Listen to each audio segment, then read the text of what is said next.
Mini London McCluskieganj प्रकृति की गोद में बसा ड्रीम डेस्टिनेशन आपका कर रहा है इंतजार। आइए अपने यादगार लम्हों को बिताइए ड्रीम डेस्टिनेशन में। राजधानी रांची से महज 50 किलोमीटर दूर आपका अपना ड्रीम डेस्टिनेशन। लोजपा के सांसद चिराग पासवान अब एनडीए के साथ होंगे।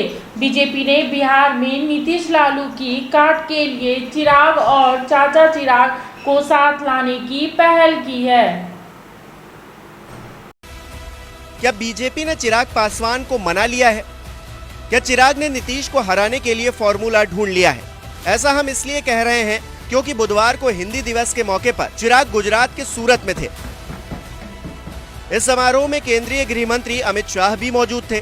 उन्होंने यहां लोगों को अपने भाषण से संबोधित किया।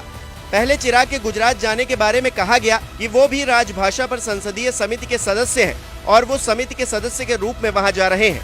हालांकि इसकी सच्चाई अब कुछ और ही निकलकर सामने आ रही है। लोगों का कहना है कि चिराग को बीजेपी ने समारोह में शामिल होने का न्योता दिया था। पहले चिराग जाने के लिए तैयार नहीं हुए, बाद में उन्हें भाजपा के कई नेताओं ने मनाया। भाजपा को पता है कि चिराग के चाचा पारस के नेतृत्व वाले लोजपा से अलग हुआ गुट भले ही गठबंधन में है, लेकिन बिहार में मतदाता अभी भी चिराग पासवान के साथ है। बिहार में 6% पासवान मतदाता हैं, जिन्होंने पिछले चुनाव में बड़े पैमाने पर लोजपा को अपना समर्थन दिया था। बता दें कि चिराग ने राष्ट्रपति चुनाव में द्रौपदी मुर्मू को अपना समर्थन दिया था। इसके लिए उन्हें राजनाथ सिंह ने कॉल भी किया था, लेकिन चिराग की माने तो उन्होंने अपनी मर्जी से मुर्मू को समर्थन दिया था। इसके साथ ही बीजेपी ने राष्ट्रपति चुनाव को लेकर हुई बैठक में भी चिराग को बुलाया था।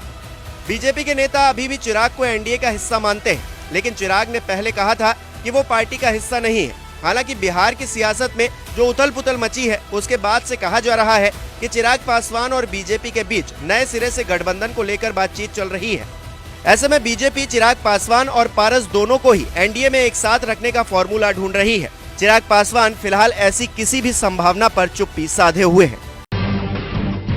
जब टूटती है आस, जब थकती है सांस, जब रूठते हैं अपने, मुंह मोड़ता है जमाना, जब अंगड़ाई लेता है संकल्प, फिर बनती है कहानी, बनते हैं अनमिट निशान। देखिए मेरे साथ संघर्ष की दास्तां।